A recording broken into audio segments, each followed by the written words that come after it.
نقل کیا گیا ہے کہ بہلول دانا کہ جو اہل بیت علیہم السلام سے سچی محبت رکھتے تھے، ان کی ملاقات ایک ایسے شخص سے ہوئی جو اہل بیت علیہم السلام سے سخت بغض رکھتا تھا۔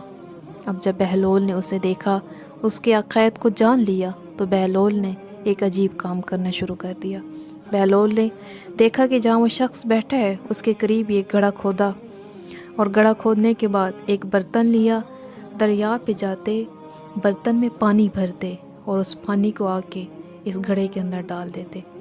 جب اس شخص نے یہ منظر دیکھا کہ بہلول دور دریا پہ جاتے ہیں، اس چھوٹے سے برتن میں پانی لے کے آتے ہیں اور پھر اس گھڑے میں ڈال دیتے ہیں، تو حیران ہو کے پوچھا کہ اے بہلول، یہ کیا کر رہے ہو؟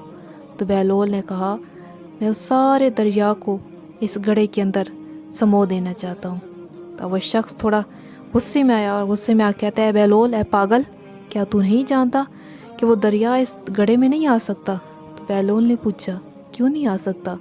تو اس نے جواب دیا، کیونکہ دریا کا ظرف زیادہ ہے، گھڑے کا ظرف کم ہے، کبھی بھی دریا گھڑے میں سما نہیں سکتا۔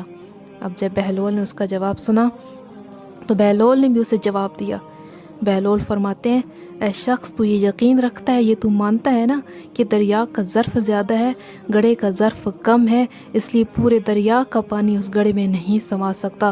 تو یاد رکھ، علی ابن ابی طالب کی محبت کا ظرف بھی بہت بڑا ہے، جو تجھ جیسے کم ظرف رکھنے والے لوگوں کے دلوں میں نہیں سما سکتا۔ شاعر بہلول کی زبان کو استعمال کرتے ہوئے کیا خوب بیان کرتا ہے۔ شاعر کہتا ہے، تو حقیقتوں سے ہے بے خبر، نہ علی کو دیکھ مجاز میں۔ تو حقیقتوں سے ہے بے خبر، نہ علی کو دیکھ مجاز میں، یہ وہ راز ہے جو نہ آ سکے گا تیری سمجھ سے شعبدہ باز میں۔ در کعبہ پہ جو رکھے جبیں، کہے اس کو حرم کی زمیں، در کعبہ پہ جو رکھے جبیں، کہے اس کو حرم کی زمیں، تیرے دل میں حب علی نہیں، تجھے کیا ملے گا نماز میں۔